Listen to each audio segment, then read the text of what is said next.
Quick note, I didn't know that he was stealing money while I was actually foregoing taking money home for me and my family. Know who the heck you are partnering with. I see some people who are accepting money, sponsorship money, from different companies, and they have no clue what's behind the scenes with those companies. You can build a business, first of all, you can scale the business, meaning that you don't need to rely on just you. You can have a team around you, and you can actually build an entire business around it.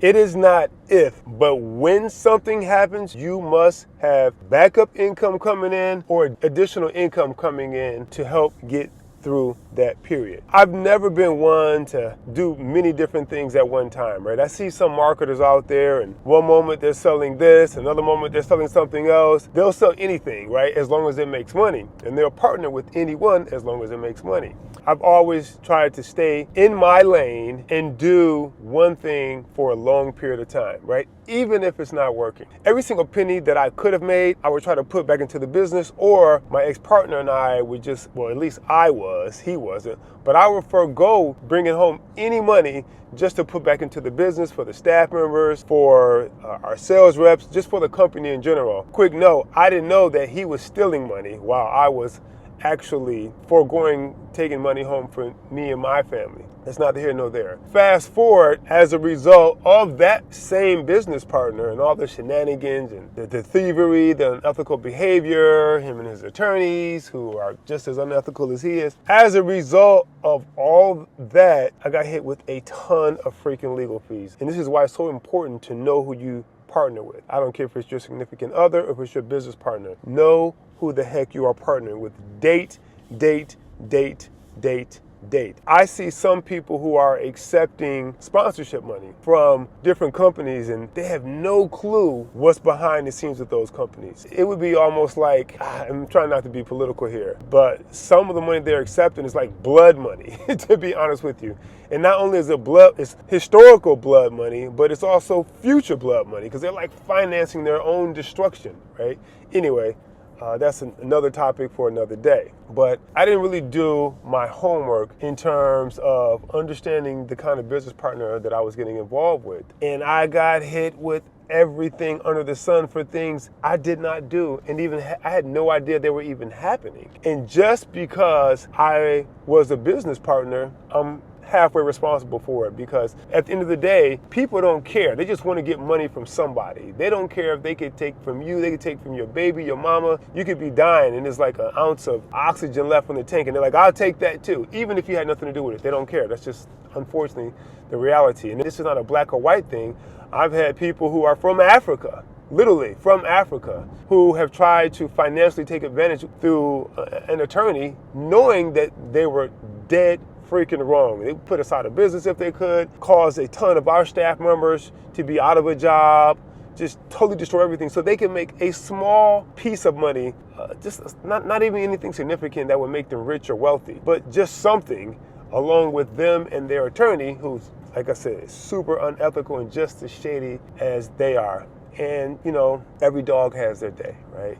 And that's just how it is. It's karma. There's something bigger than you and I. But getting back to the point, even the IRS, if you are a partner with someone who steals a bunch of money, runs up a bunch of fees, and doesn't pay taxes, and they can even close you out of the bank account or close you out of the company, like what happened to me, the IRS still wants their money from somebody, right? And that's just how it is. So because I was in that situation, was locked out of the company for at least a couple years, and even before that, there were all kinds of things happening that I wasn't aware of, and it can happen to anybody. You know, I heard Steve Harvey say that his accountant, I believe it was, his accountant caused him millions and millions of dollars in taxes. I don't know what happened and how that worked out, but I bet you the IRS came after him anyway. They just want money. So as a result of that, millions of dollars in legal fees. The financial institution where my ex-partner actually laundered all this money through, and I have to be careful what I say here, let's just say no one wants to be responsible for anything. Everyone only wants to make a profit off of everything that they possibly can. They want to actually exploit it and take advantage of it. And so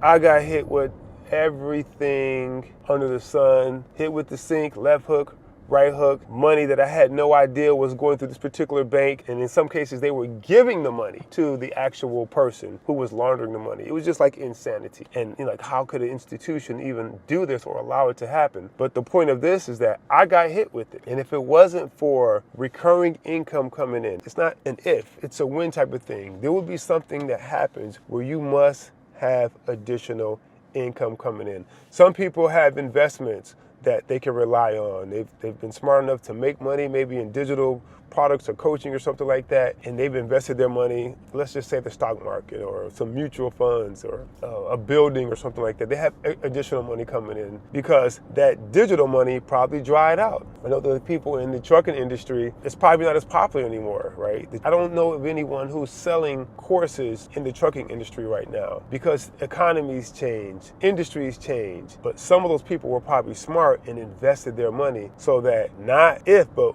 when that particular industry or that particular product dried up, it wasn't as popular anymore, they had something else to fall on. But not everybody is as smart as that. Not everybody is that shrewd. Not everybody has the mentors around them and the guidance to do that. So I found that payment processing is an industry where you can build a business. First of all, you can scale the business, meaning that you don't need to rely on just you. You can have a team around you, and you can actually build an entire business around it. We already have the team, to be honest with you, that's sitting there waiting for you. We're not just sitting there waiting for you, but they're there already. The customer service team, the tech support team, the underwriting team, the risk team, the compliance team, all of the sponsor banks that we have, all the registrations, we're there to support you and allow you to piggyback off of that. But you can scale that type of business by yourself or with a team.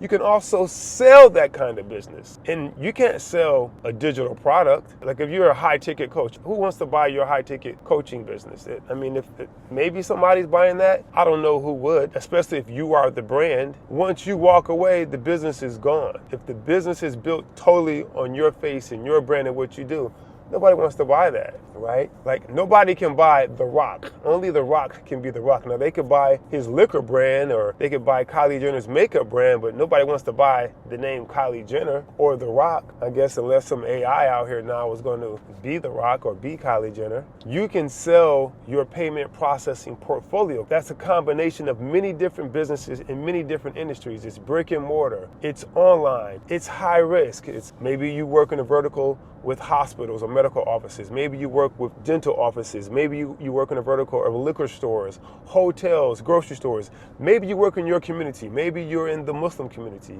the Arab community, the Chaldean community, the Chinese community, the Asian community. I know of one guy right now who's extremely popular, and he sells a package on teaching people how to buy credit card terminals and go door to door selling them. He doesn't own the payment he doesn't even have a payment processing company. He has a marketing agency that actually sends business to another entity. It's an Asian company who he's sending the business to, and then they in turn send the business somewhere else. But he's building a portfolio that he can scale and that he can sell. And you can do the same thing, but take it a step further.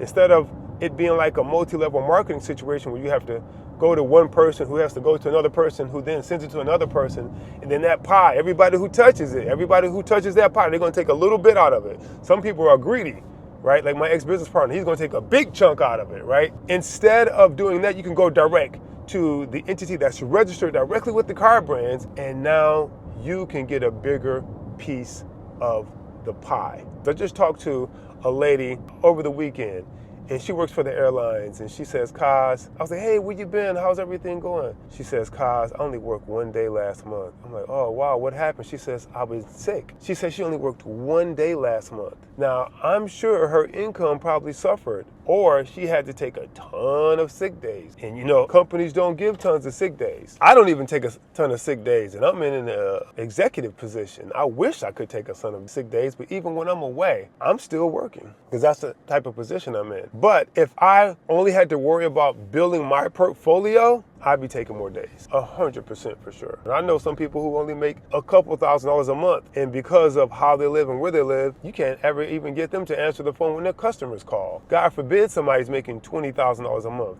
They're on vacation. They rarely, ever respond to their customers. I'm not knocking that. That's just, life is not meant to just grind grind, grind, grind, and grind. Life is meant to be enjoyed. Maybe they have children, maybe they have family. But back to the point is, I got hit with so many different legal fees, and if I didn't have recurring income coming in to help cover those legal fees, I would have been done a long time ago. I never knew that those legal fees were going to be coming. I never knew that attorneys could even be that unethical. I never had any brushes with the law in that manner. I mean, some of the things that the attorneys were doing, I thought was like, I didn't know that you could just lie under oath as an attorney or as person on the other side who you're suing or who they're suing you. I didn't know you could lie under oath like that consistently, consecutively. And it's just all a big game. The attorney makes money, the courts make money, the judges make money, the court reporter makes money, right? Everybody's making money, and guess who's paying it? You, Boo-Boo the Fool. You're making all the money. You are the product, which is crazy. And it's just life, those are learning lessons. And here's the other thing, you need to continually build and build and build and build that portfolio to make it as big as you possibly can, because you never know. Let's say you build up a portfolio, let's just say $30K a month, but now you have medical expenses coming in at $29 a month, or you have legal fees. I had hundreds of thousands of dollars in legal fees coming in every single month. And like I said, it's not because I did anything wrong, but because this is how attorneys work. They will sue, and sue, knowing that, hey, this person could be innocent. The courts may know there's no evidence, but because this is how attorneys make money, and this is what keeps the legal system churning like that, unfortunately, because of the unethical nature of people in the industry, they're hoping you just settle and give them some money. There's some good attorneys out there. Don't get me wrong, but with some attorneys, I don't even know how they sleep. Many of them can't even tell you what they do in public because they're so shady. Oh my God, I'd hate to be them for the most part. So when life hits you, especially financially speaking, your friends aren't going to be there. Many of them aren't going to be there. When you're doing well, anybody can be with you. Everybody can be with you. Like, that's easy, right? These are lessons that some of our parents probably told us that we probably didn't take heed to. These aren't your real friends. These are my friends. These are my best friends. When you're growing up as a child, or if you have children now, that's my best friend. But we really know that's not no best friend. That's not even a real friend. That's an associate. That's an affiliate. You don't want to rely on your friends who are only going to be there in most cases when you're doing well, or if they think there's something to benefit from. You don't want to rely on your family. You have family the same way. Think about the people who you call your friends, or think about the people in your family. You can't always be there for them either. Everybody has stuff going on. You can't even take it personal. You really cannot take it personal, because how would you respond?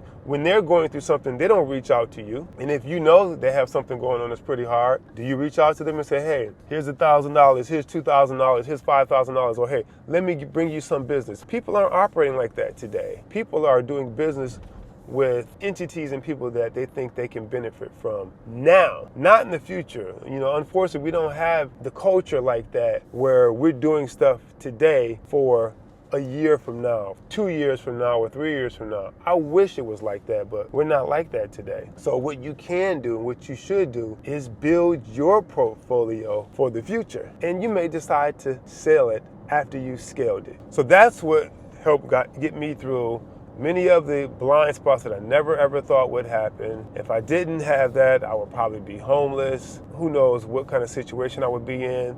The financial institution involved, they were looking to take advantage of it. As a matter of fact, they were exploiting it. There were more problems than not, hoping that the whole thing will fall apart. And one day, I'm going to talk about it. I will tell you the name. I will tell you the institutions. But for right now, we're just going to leave it like that. And to let you know how important it is to build for you and your family in the future, because I could get sick today. I could get sick tomorrow. Thank goodness I didn't get sick. But shoot, with everything that I went through, I feel like, I don't know, maybe I did get sick and didn't even realize it. But I've been fortunate enough to push through. And I just want to stress how important it is for you not to have some dream or some kind of fantasy land belief that this person is going to be here for me, that person is going to be here for me.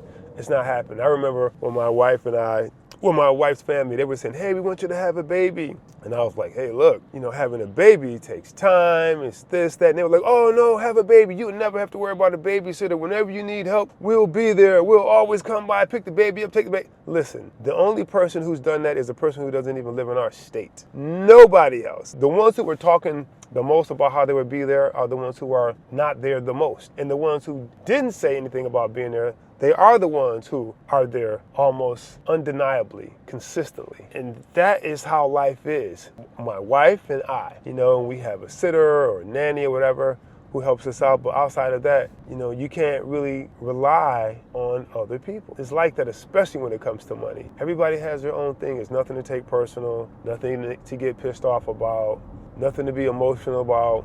It is what it is, and the sooner you come to grips with that reality, the easier it is for you to move on and get about your business. Hope this helps build up your payment processing, build up a portfolio. We will help you not only scale it, we will also help you sell it at the same time. Hope this helps. Be good.